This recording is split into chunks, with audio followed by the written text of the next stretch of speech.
قل أعوذ برب الناس ملك الناس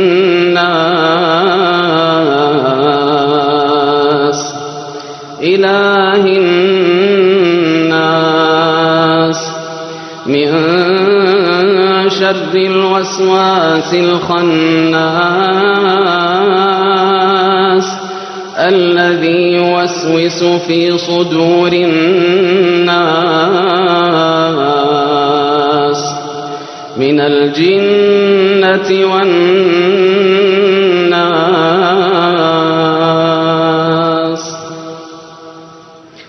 لا إله إلا الله العظيم الحليم.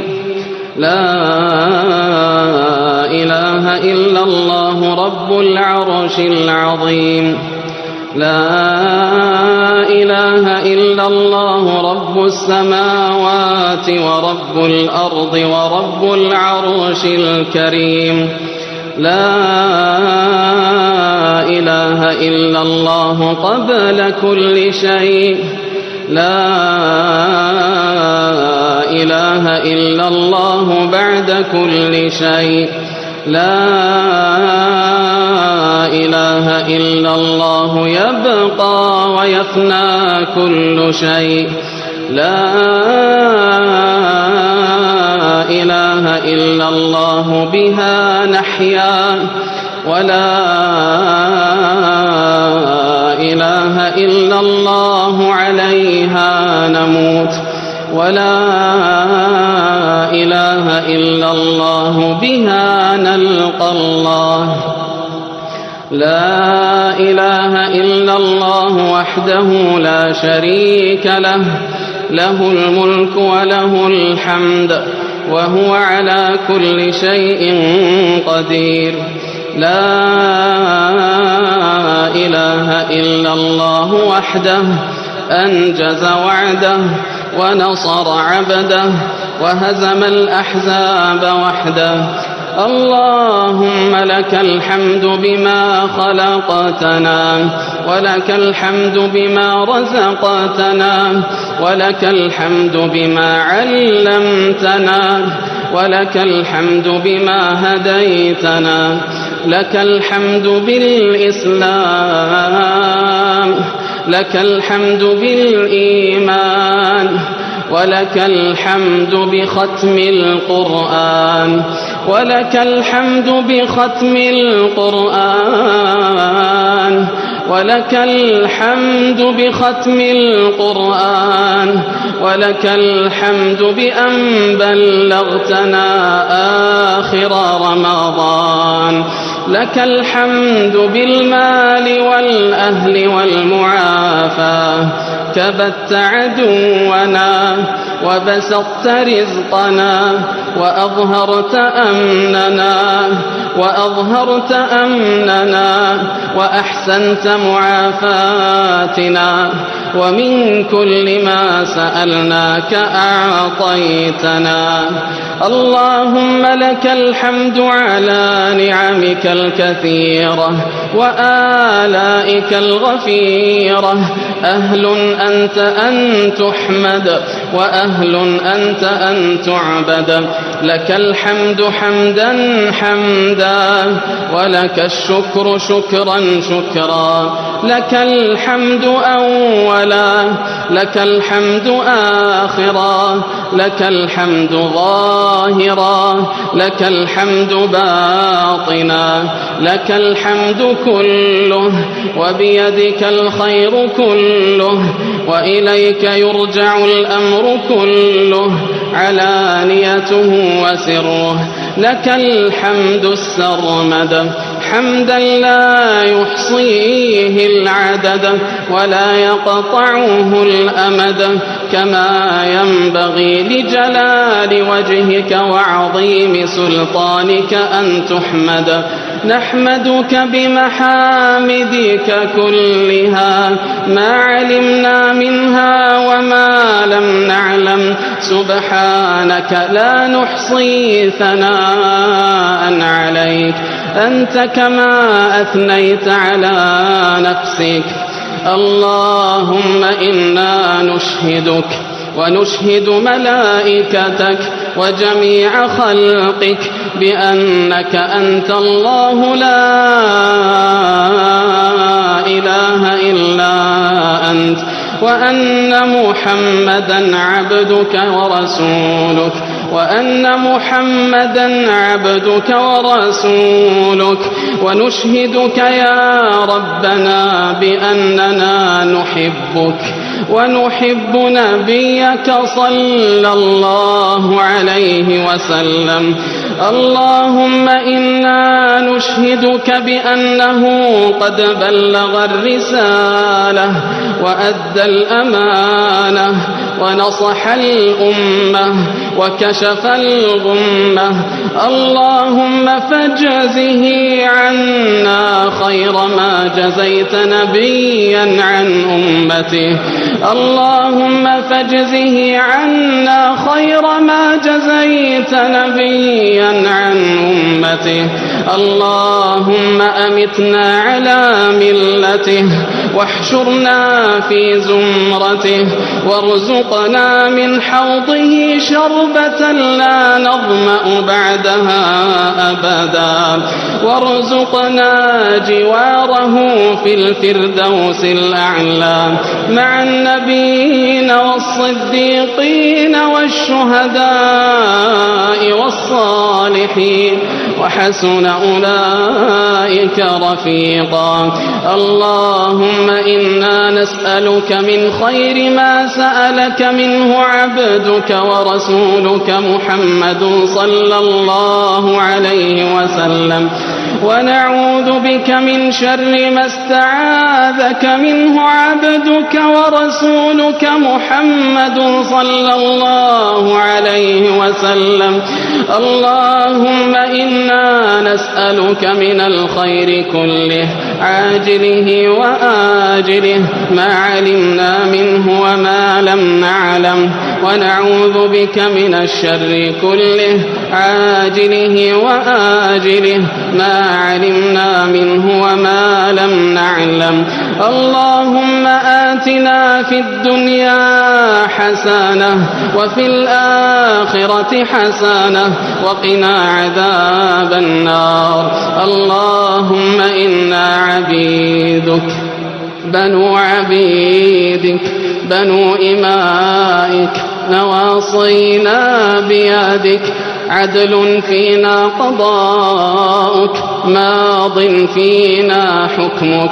نسألك اللهم بكل اسم هو لك سميت به نفسك أو أنزلته في كتابك أو علمته أحدا من خلقك أو استأثرت به في علم الغيب عندك.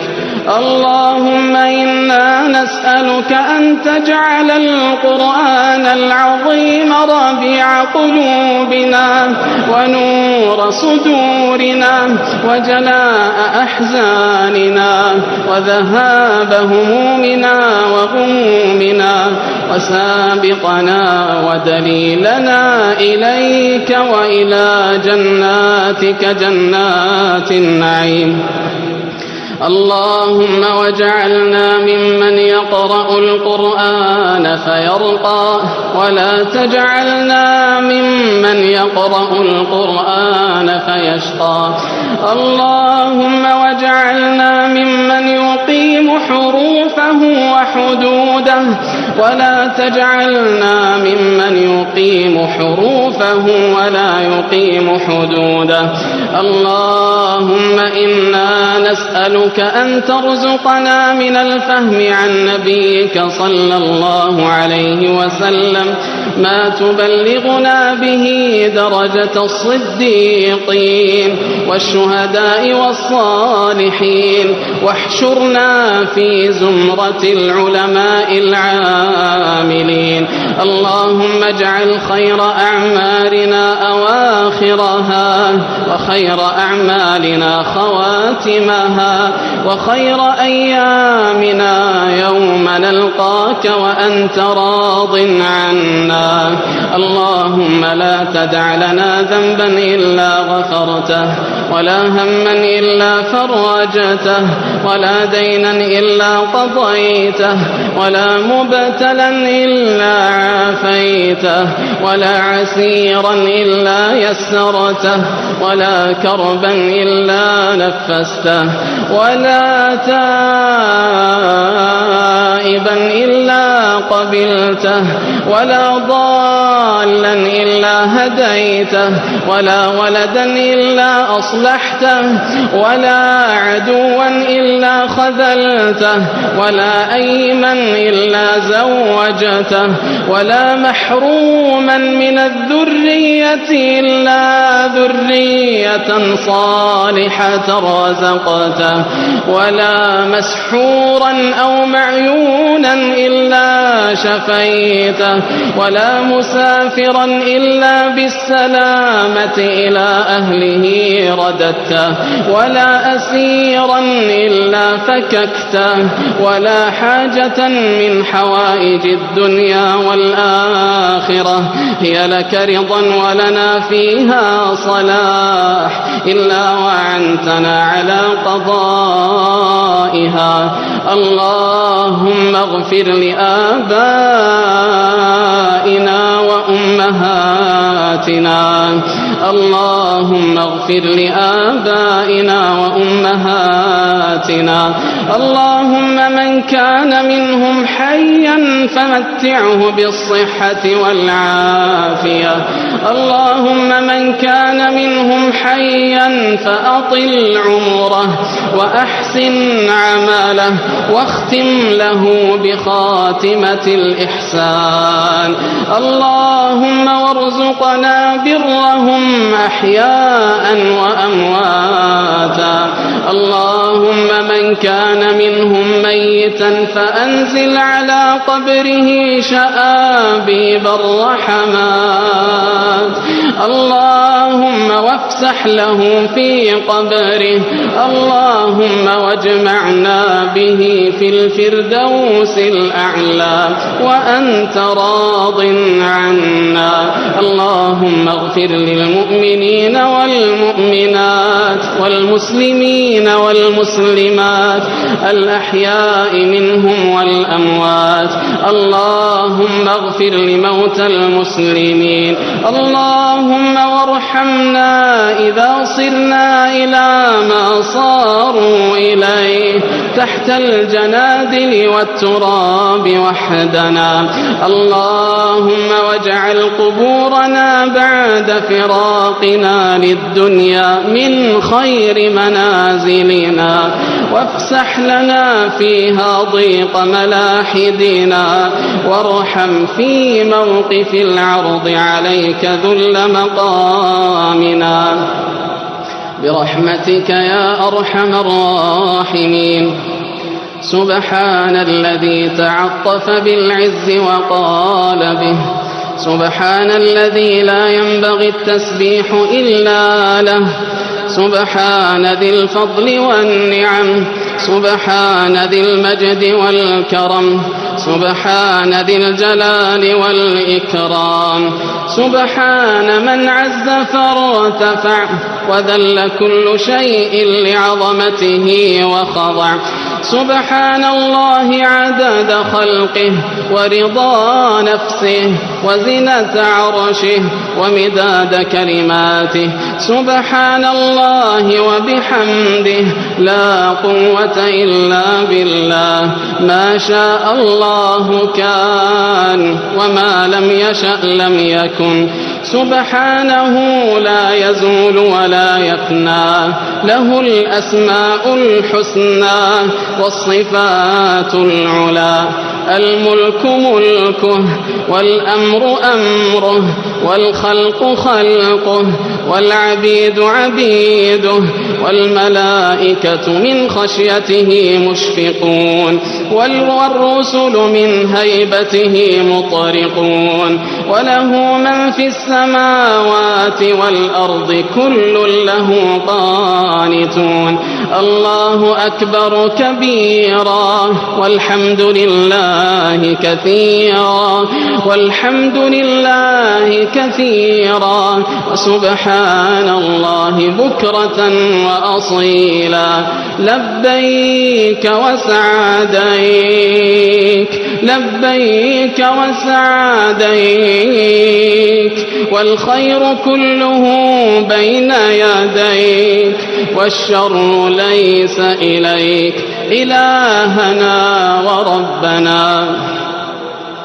إننا ما اجتمعنا في هذه الليلة المباركة ولا في هذا المكان المبارك إلا طلبا لرضاك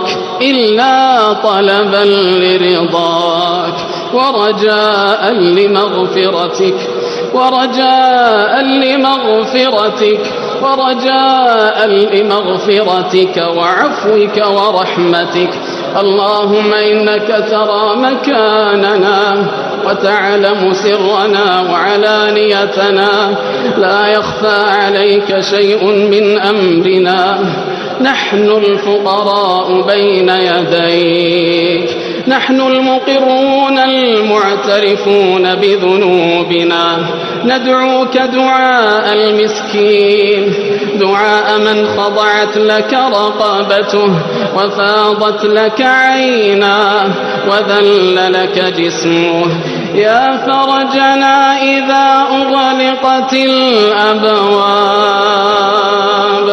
ويا فرجنا إذا أغلقت الأبواب ويا رجاءنا إذا انقطعت الأسباب يا قريب ممن دعاه يا حليم على من عصاه أنت ملاذنا إذا ضاقت الحيل وملجأنا إذا انقطع الأمل ما عصيناك إذا عصيناك ونحن بعذابك جاهلون ولا بعذابك مستخفون ولكن سولت لنا أنفسنا وغرنا سترك المرخى علينا فعصيناك بجهل وخالفناك بجهل ربنا إننا وإن عصيناك فإنا نحبك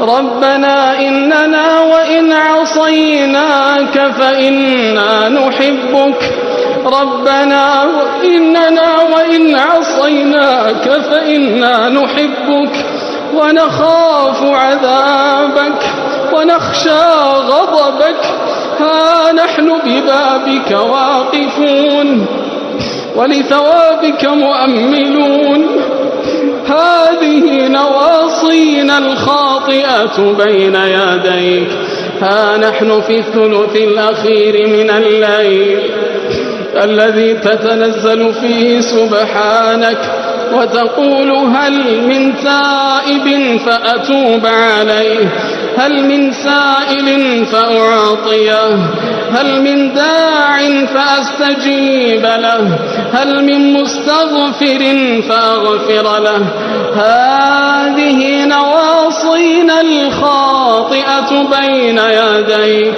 وأيدينا لم ترفع لغيرك وهذه جباهنا لم تسجد لسواك اللهم إنك عفو تحب العفو فاعف عنا اللهم إنك عفو تحب العفو فاعف عنا اللهم إنك عفو تحب العفو فاعف عنا اللهم واكتبنا في هذا هذا الشهر الكريم من عتقائك من النار. اللهم اكتبنا بجودك وكرمك وفضلك وإحسانك، اكتبنا من عتقائك من النار. نرجوك يا ربنا أن تكتبنا من عتقائك من النار.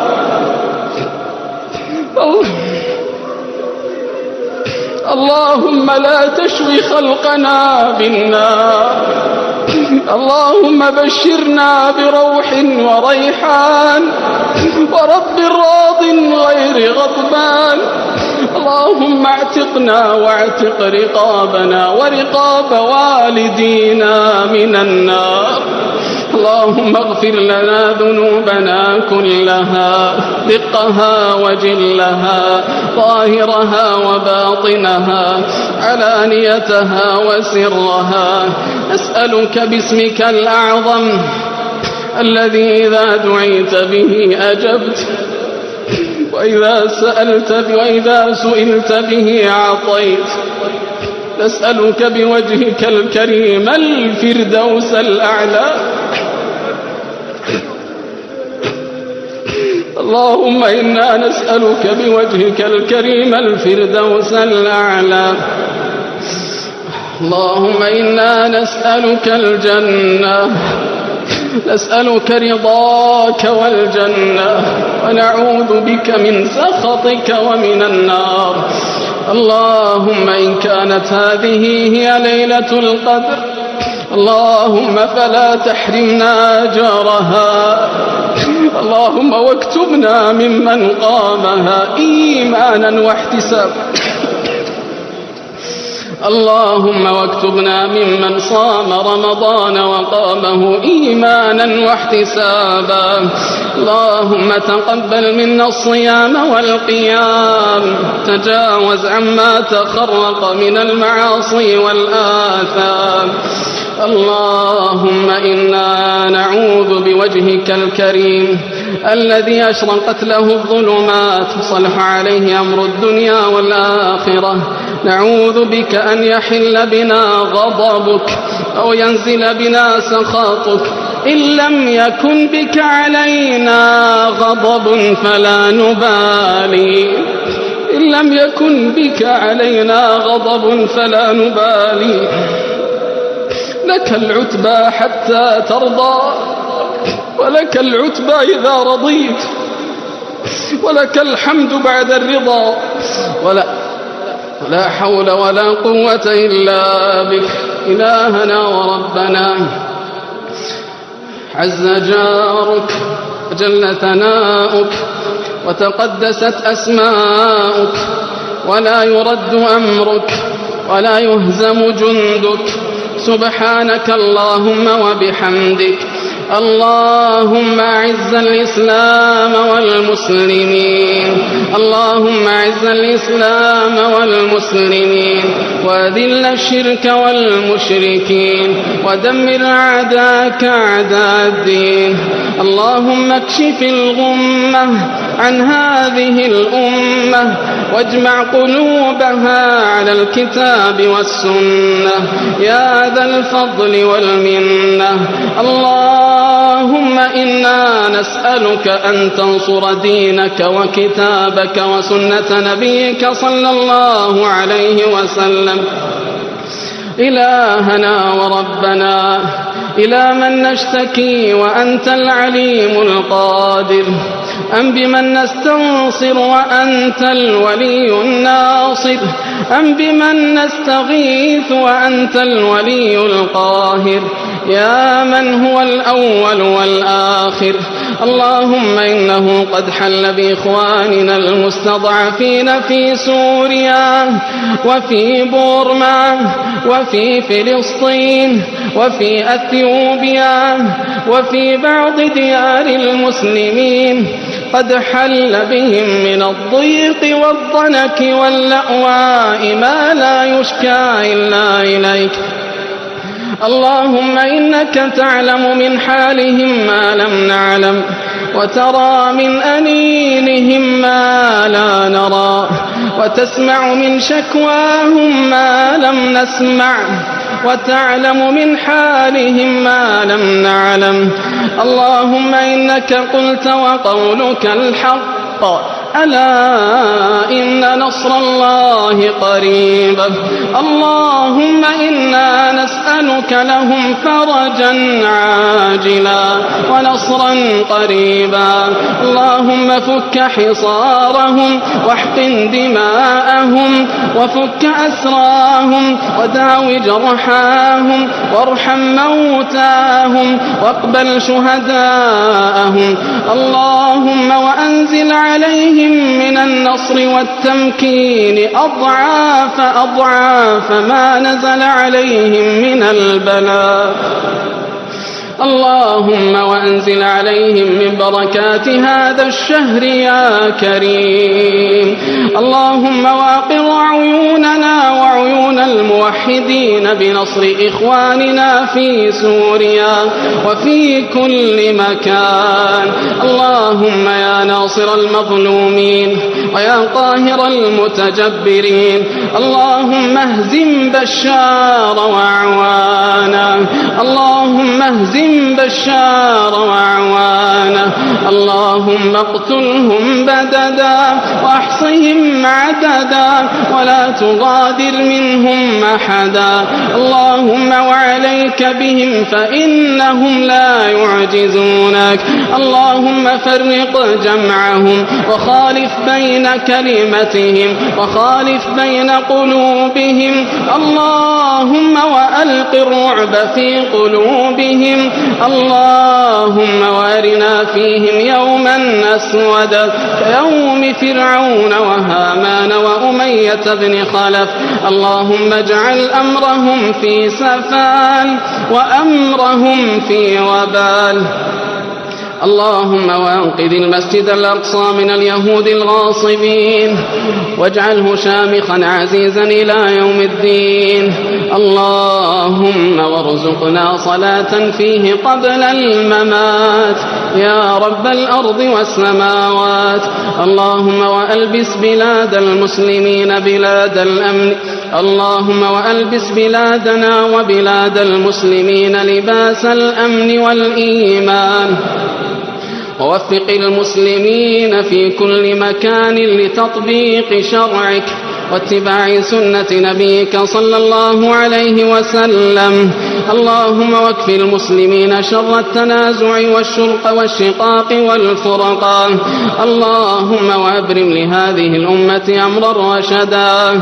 اللهم وكن لإخواننا في اليمن. اللهم وأصلح إخواننا في اليمن واصلح حالهم. اللهم وكذلك في تونس وفي ليبيا وفي مصر وفي كل مكان. اللهم ول عليهم خيارهم واكفهم شرارهم يا رب العالمين. اللهم أصلح شبابنا وشباب المسلمين. اللهم وأصلح شبابنا وشباب المسلمين. اللهم وأصلح فتياتنا وفتيات المسلمين. اللهم وحبب إليهم الإيمان وزينه في قلوبهم وكره إليهم الكفر والفسوق والعصيان. اللهم أصلح نساءنا ونساء المسلمين. اللهم واحفظهن من أن يفتن أو يفتن. اللهم كن لهم ولا تكن عليهم. اللهم واجعلهن للنبي صلى الله عليه وسلم متبعات بالصحابيات مقتديات، واجعلهن هاديات مهديات غير ضالات ولا مضلات. اللهم وارزقهن الزوج الصالح والولد البار. اللهم وخص منهن الحاضرات. اللهم من كان من أبنائنا مبتلا بمسكرات أو محرمات أو شبهات أو شهوات اللهم فرده إليك ردا جميلا اللهم وأقر عيون أهله به يا رب العالمين واحفظ شبابنا المبتعثين والمبتعثات وردهم إلى أهلهم سالمين غانمين اللهم رحماك باليتامى والأرامل والمساكين وبالمطلقات والمعلقات اللهم واجعل لهم من كل هم فرجا من كل ضيق مخرجا اللهم وفق أغنياءنا للعطف على فقرائنا اللهم وأصلح وسائل الإعلام في بلاد المسلمين اللهم واحفظ المسلمين من شر قنوات الرذيلة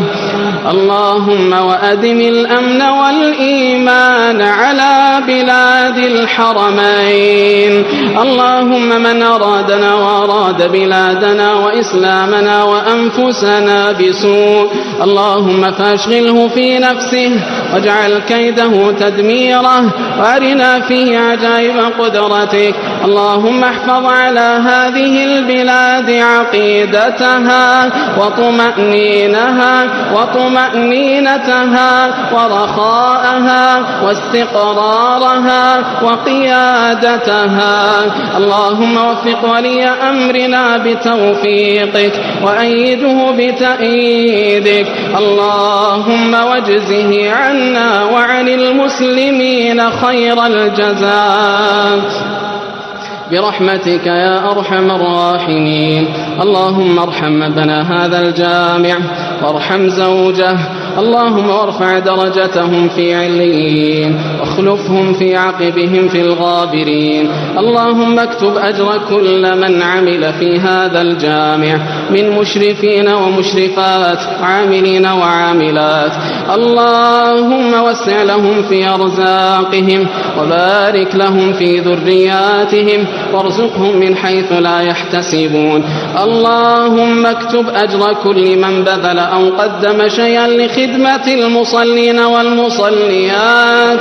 اللهم وفق سكان هذا الحي واجزهم عنا خيرا واجزهم خيرا على كل من صلى وقام في هذا الجامع يا رب العالمين اللهم يا من عم البلاد فضله ونعماؤه اللهم يا من عم البلاد فضله ونعماؤه اللهم اجبر قلوبنا بفراق شهر رمضان اللهم اجبر قلوبنا بفراق شهر رمضان وشهر الغفران اللهم إنا نسألك في ختام رمضان ومع ختم القرآن اللهم إنا نسألك في ختام رمضان ومع ختم القرآن